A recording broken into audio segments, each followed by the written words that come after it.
Fala pessoal do canal, Sr. Mulher aqui, sejam todos muito bem-vindos a mais um vídeo. E no vídeo de hoje eu trago a minha crítica honesta de Hellblade: Senua's Sacrifice. Bom pessoal, para quem não sabe, é o primeiro jogo, é o jogo antecessor ao Hellblade 2, pessoal. Aquele jogo que tem um gráfico maravilhoso, que foi lançado só para Xbox. Espero que lance para PlayStation, porque se não lançar eu nunca vou jogar, uma tristeza. Mas enfim, eu vi o trailer do Hellblade 2, eu vi que todo mundo tava gostando muito, eu também gostei, e eu fiquei interessado, eu falei, putz, se um dia sair pra PlayStation, eu já vou ter jogado primeiro, então eu busquei qual que era o primeiro game, aí eu vi lá, Hellblade, Senua's Sacrifice, esperei uma promoção, comprei na PSN, e aqui uma dica pra quem tem PlayStation 5, tá? Se você acessar a PSN pelo celular ou pelo console, não sei o porquê, o Hellblade 1 não vai aparecer, não vai aparecer. Eu tive que comprar pela PSN através do PC. Então você loga na PSN Store normal pelo computador, pesquisa Hellblade, aí vai aparecer o game. De novo, não sei o porquê a Sony fez isso. É como se ela tivesse tentando esconder o primeiro game. Realmente, para mim, não faz muito sentido. Mas nós brasileiros sempre achamos uma forma de jogar o que queremos, não é mesmo? E bom, pessoal, Hellblade 1, Senua's Sacrifice, é um jogo muito voltado na história.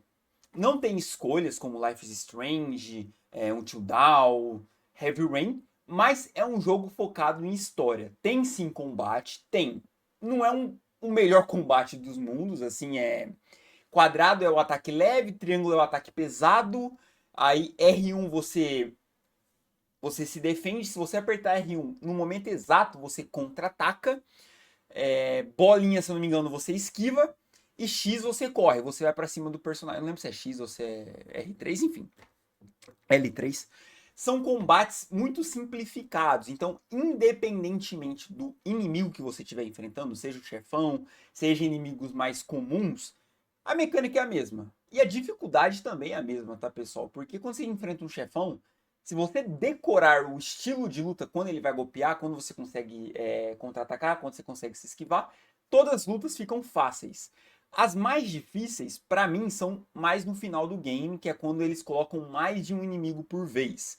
Então, por exemplo, no começo do jogo, você enfrenta um, você mata um, aí vem o segundo, aí você mata o segundo, vem o terceiro, vem o quarto, vem o quinto. No final do game, começam a vir 5 de uma vez. E a câmera também, na hora do combate, não é a melhor de todas. Então, você tá lutando aqui, enfrentando o inimigo, aí uma das suas vozes falam com você atrás de você. Aí você tem que reagir rápido para se defender, porque senão o inimigo que você nem tá vendo na sua câmera vai te atacar e vai te acertar. O jogo tem uma premissa de que, se você morrer diversas vezes, o seu histórico vai resetar, você vai zerar. Se você morrer várias vezes e aí, quando for uma última vez que você for morrer no final do game, o jogo vai resetar e vai voltar do começo. Essa é a premissa do jogo. Mas não é verdade. Tem vídeos no YouTube que tem um cara lá que ele morreu acho que 48 vezes e o jogo continuou, não resetou, continuou no checkpoint. Eu devo ter morrido no jogo inteiro umas 3 vezes, eu acho. Assim, como eu disse, não são batalhas difíceis, só quando tem muitos inimigos, então você pega o jeito. E quando você pega o jeito, o jogo facilita muito mesmo. Outra coisa bacana do jogo é que você consegue desvendar vários puzzles. E os puzzles são legais. O único problema dos puzzles serem legais, você desvendar vários puzzles, é que são os mesmos puzzles do começo até o final do game. Um exemplo, você vê lá dois símbolos, duas letras dos tempos nórdicos, eu não sei exatamente, símbolos, vai. Dois símbolos nórdicos. Você tem que achar no mapa algo que pareça com esse símbolo. Aí você encaixa, aí você vê o símbolo e você desbloqueia ele. Você fala, putz, legal, né? Quando você vê dois símbolos, você sai procurando no mapa. Às vezes você encontra umas histórias do Druth, que é um personagem que eu vou citar aqui mais pra frente. Só que é exatamente o mesmo puzzle da primeira fase do game até o final. O mesmo, o mesmo. No final do jogo é que agora tem 3 símbolos para você achar. Ah, agora tem 2, agora tem 1, aí tem 3 de novo. Então acaba sendo repetitivo. Mesmo os puzzles sendo legais, sendo divertidos, se você fizer a mesma coisa 15 vezes seguidas, vai começar a ficar chato. Você vai falar assim, putz, mas de novo. Então, para mim, eu acho que o que pecou nesse jogo foi a repetição. Então, por exemplo, combate. É legal, mas é muito repetitivo e muito fácil. Os puzzles são legais? São legais, mas repetitivos. Muito, muito, muito repetitivos. E basicamente a mecânica é essa, pessoal. É isso. Tem um puzzle em específico que eu acho o mais legal de todos, que no começo do jogo tem duas portas que tem dois deuses nórdicos. Um é o Sutir, que é o deus do fogo lá, e o outro, eu não lembro o nome do outro deus, mas é que é o deus das ilusões. Quando você vai na porta do deus das ilusões, tem um puzzle muito bacana, e eu fiquei impressionado, porque esse jogo ele é meio antigo. Tem meio que um portal, duas pedras que simbolizam um portal. Se você passar por ela, o mapa aonde você está vendo muda. Então, por exemplo, estou vendo uma porta, literalmente uma porta fechada. Aí eu dou a volta nesse portal, aí eu vejo a porta desse ângulo, ela está aberta. Aí eu atravesso o portal, ela vai continuar aberta. Aí, por exemplo, entrei lá dentro dessa porta, desbloqueei uma outra porta, só que aí a escada tá quebrada. Aí você volta nesse portal, aí a primeira porta vai estar fechada, mas a que você desbloqueou vai estar aberta, você vai pela que você desbloqueou, pelo outro mundo, e aí a escada tá liberada para você subir. Esse para mim foi o puzzle mais legal, mas como eu disse, também é repetitivo. Chega mais pro final do jogo, você começa a ter bastante desses puzzles também. E para mim o que segura a melhor coisa desse jogo disparadamente é a história. A história prende, porque a história é muito bem contada. Você começa o jogo sem entender muito bem. A cena ela tá doente, ela tem essa escuridão, mas aí conforme você vai lendo os diálogos, tanto de memórias dela com os pais, de memórias dela com o namorado, de memórias dela com a mãe, você vai aprendendo sobre a história da Senua. E a gente tem que lembrar que a história dela se passa nos tempos nórdicos, pessoal. Lá, se você tivesse uma doença que era incompreendida pelas outras pessoas, por falta de informação, por falta de conhecimento, você provavelmente seria chamado de alguém amaldiçoado, uma bruxa, um bruxo. E com a Senua não foi diferente. A Senua, pessoal, ela tem dois sintomas. Muita gente fala que ela só tem esquizofrenia, mas não, ela tem esquizofrenia, mas ela também tem psicose. O que são esses dois sintomas? Esquizofrenia são literalmente a sua mente escuta vozes na sua cabeça. Não é como se um pensamento seu que você não gosta vem na sua cabeça, não é isso. São literalmente, na sua cabeça, claro, vozes falando com você o tempo todo. E psicose são alucinações. Você está vendo coisas que não existem. Então ela tem esses dois sintomas. E o povo dela, a vila dela, falava que ela tinha essa escuridão, essa podridão. Acho que era escuridão o termo no jogo. E na mente dela, ela estava vendo a escuridão crescer pelo braço dela, sendo que eram esses dois sintomas que ela tinha, que são hereditários, a mãe dela também tinha. E conforme você vai jogando, como eu disse, a história para mim é a melhor coisa desse jogo. Você descobre. Aqui vai ter spoilers, tá? O primeiro jogo faz bastante tempo, então caso você não tenha jogado, pausa o vídeo, joga, depois volta aqui, tá bom? Para quem não sabe, como eu disse, a doença é hereditária e a gente descobre que a mãe dela foi assassinada, foi morta, queimada por incentivo do próprio pai, porque o pai falou assim, não, isso é uma maldição, vamos queimar, vamos se livrar disso aí. E aí quando o pai descobre que a Senua também tem essa escuridão, o que ele resolve fazer? Vamos jogar ela num buraco aí que uma hora passa. Então muitas coisas que a Senua realmente tinha de sintomas foram agravados pelas falas do pai dela, porque imagina, a Senua já acha que ela é amaldiçoada. E o pai dela fica ali 24 horas falando, não, você precisa fazer isso, você precisa ficar nesse buraco, você precisa fazer tal coisa. E um monte de porcaria, dando um monte de dicas ruins pra cabeça dela. E ela foi ficando pior, pior, pior, pior. Até ela conhecer o namorado dela, o Dillion. Que aqui é um personagem que basicamente é o ponto central da vida da Senua. Pelo menos nesse primeiro game. Então, acontece uma coisa com o Dillion, que eu vou contar mais pra frente. Mas ela amava muito o Dillion, amava muito mesmo. Então ele era o porto seguro dela. Enquanto o pai falava muita, muita porcaria pra ela, ela via a luz, a motivação de viver no Dillion.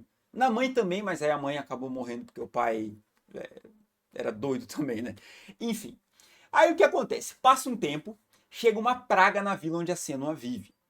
Uma praga, não explica que tipo de doença, mas alguma doença que naquela época não tinha cura.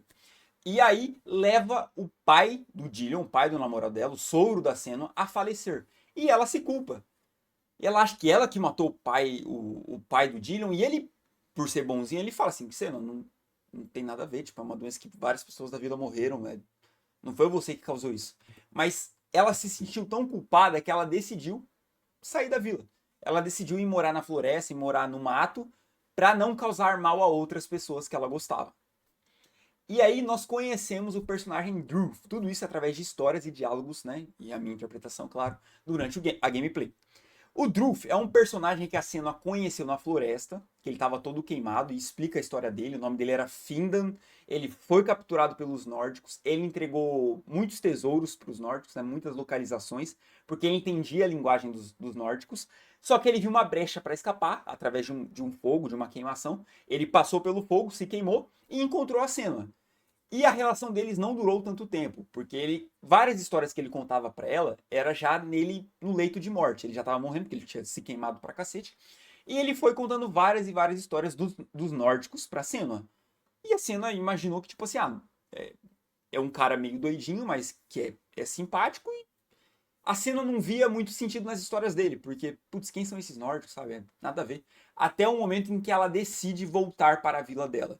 E quando ela volta para a vila dela, os nórdicos mataram todo mundo.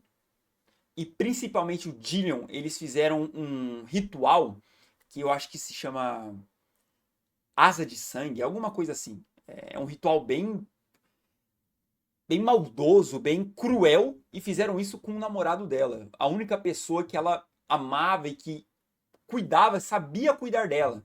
Ela cita durante vários diálogos de que quando ela estava com o Dillion, ela sentia que esses sintomas que ela tinha iam diminuindo, porque ele causava uma sensação boa nela.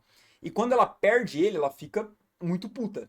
E aí a missão do jogo é ela levar a cabeça do Dillion, ela arranca a cabeça dele, para Helheim, que é o reino dos mortos, para Hela, deusa da morte, ressuscitar o Dillion. E essa é a história do jogo. Eu contei toda...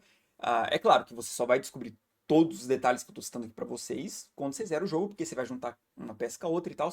Então, a história pra mim é o auge desse game, é muito boa mesmo. E o final do jogo é muito simbólico, porque, vamos lá, gente, os nórdicos existiram na vida real. Agora, os deuses dos nórdicos é meio que uma mitologia, vamos dizer assim. Então, eu jogando o jogo, eu sabia que, tipo, ela não tá enfrentando literalmente deuses no game, tá ligado? Ela tá enfrentando alguns inimigos ou coisas da cabeça dela. E quando ela derrota a Hela, ela basicamente descobre que, assim, não tem o que fazer. O Dino não vai reviver. O que eu tenho que fazer é me livrar desse pesar, dessa mágoa do passado e olhar em frente. E aí ela abandona a velha Senua. Ela mata a velha Senua e se transforma numa nova. De novo, com os mesmos sintomas, com psicose e com esquizofrenia. Mas dando a entender que ela está se aceitando melhor. E o jogo, ele é muito complicado de jogar mesmo. Porque se você jogar com fone, e o jogo recomenda que você jogue com fone, eu joguei com o headset do PlayStation. Cara, as vozes são insuportáveis, assim. Às vezes a cena tá fazendo uma coisa, aí você escuta uma voz falando aqui, não faça isso, você vai morrer, você tá errado. O Dillion que te largou, não sei o quê. Várias vozes falando coisas negativas, enquanto ela tá tentando seguir em frente. E às vezes, a própria Senua, ela tá pensando, tá falando alguma coisa, só que são tantos burburinhos em volta que você acaba ficando confuso com... Eu acho que foi intencional, né? O jogo querendo deixar nós jogadores tão confusos quanto a Senua, só que a sensação é muito ruim, sabe? Então, por mais que foi intencional, eu achei que, putz, cara, é, é foda, é foda. Eu imagino que ter esse sintoma assim deve ser difícil, cara. É óbvio que hoje em dia, né, tem remédio, tem vários médicos especialistas nessas coisas, mas naquela época lá, coitada, a minha não sabia o que fazer, ela ficou perdidinha. E outra coisa que eu achei que poderia ser melhor, além do fato de toda hora as vozes ficar falando 24 horas na cabeça dela, é que se já que elas estão falando, coloca a legenda, pô. De novo, joguei no PlayStation 5, eles legendam algumas coisas, só que, de verdade, metade do que as vozes falam não tem legenda. Eu entendo de inglês, só que às vezes as vozes falam tão baixinho, que mesmo eu que manjo de inglês, eu falo, cara, não entendi. Tipo, colocava uma legendinha, tá ligado? Sei lá, nem que fosse pequenininho pra cada... De novo, como tem muitas e muitas, muitas vozes falando toda hora, eu acho que daria muito trabalho colocar legenda em todas, mas já que eles se propuseram a fazer isso, eu esperava que fosse feito de uma maneira melhor, entende? Mais eficiente. Mas acho que foi uma das poucas coisas que me desagradaram, assim, que me desagradou. O resto é muito bom, é muito bom. Não tem muito o que reclamar, entende? É só que eu acho que é repetitivo mesmo. Eu acho que esse jogo, ele poderia ser mais curto. Eu não achei ele extremamente longo e tal. Eu também não joguei todo dia, toda hora. Eu jogava de vez em quando um pouquinho, depois jogava mais um pouquinho e tal. Mas, no frigir dos ovos, esse jogo ele poderia ser bem mais curto. Eu realmente acho que tem coisas que foram desnecessárias, tá? E a última coisa que me incomodou, entre aspas, foi que o seguinte, pessoal. Vamos lá, esse jogo, ele tem diálogos extras. Então, por exemplo, você encontra uma pedra com um símbolo nórdico que se você focar, você lembra as histórias que o Druf, que foi o personagem que eu citei no começo do vídeo, contava pra Senua quando eles se conheceram na floresta. Então ela vai lembrando, porque agora faz sentido para ela entender os nórdicos, porque pô, os nórdicos mataram todo mundo da vila dela, matou o namorado dela. Então faz sentido ela querer lembrar as histórias que o Druf contava para ela. Só que não é tão fácil assim achar todos esses diálogos extras, tem que achar as pedras com símbolos. E eu descobri depois que eu zerei, porque eu não achei todas, que se você achar todas, o Druf conta em um diálogo um segredo, uma revelação que dá a entender, não é algo confirmado, tá? Mas dá a entender que o pai da Senua que revelou o caminho para a vila deles, para os nórdicos. E aí o Druf fala, às vezes a gente acha que a nossa ruína é por causa dos deuses, são por causa dos deuses, mas não. As nossas ruínas geralmente são pelas pessoas mais próximas da gente. E é um diálogo muito forte, muito poderoso, que infelizmente poucas pessoas viram, porque nem todo mundo conseguiu achar todos os símbolos nórdicos do Druf. E bom, pessoal, resumindo, um jogo muito bom, que não vai ser para todo mundo. Se você é um cara que gosta só de gameplay, combate, luta, sangue, esquiva, contra-ataque toda hora, frenético, vários inimigos com vários golpes diferentes, esse não é o jogo para você. Agora, se você gosta de um jogo bem feito, bonito e com uma história muito decente, muito boa, eu acho que você vai gostar. Eu sempre falei aqui em todos os meus vídeos que eu, particularmente, valorizo mais a história e depois a gameplay. Pode ser um erro meu, porque jogo você tá literalmente jogando e tal, né? Tem gameplay na sua mão ali. Mas eu dou valor em um roteiro bem feito, uma história bem feita. Por isso que eu amo, amo, amo de paixão Heavy Rain, que eu já disse aqui que não tem uma gameplay esplêndida, mas tem uma história magnífica.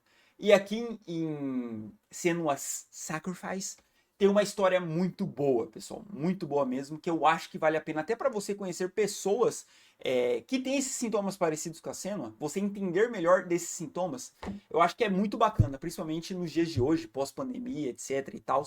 Mas bom, pessoal, lembrando que tudo que eu falo aqui é apenas a minha opinião, não é nenhuma verdade absoluta, não sou o dono da razão, tá? É a opinião de um cara que jogou o jogo, zerou e trouxe aqui pro YouTube. Assim como você pode jogar, zerar e ter a sua própria opinião. E é claro, após você ter a sua própria opinião, comenta aqui no vídeo que eu fico curioso para saber se vocês gostaram do meu vídeo, se vocês gostaram do jogo, se vocês não gostaram do meu vídeo, etc. E é claro, se inscreve no canal que isso me inspira a trazer ainda mais conteúdos para vocês. Eu apenas tenho YouTube e TikTok. O link do TikTok fica sempre na descrição e aqui o link do YouTube, eu imagino que você já tá aqui, né? Então é isso. É nóis, tamo junto e até o próximo vídeo, pessoal. Falou!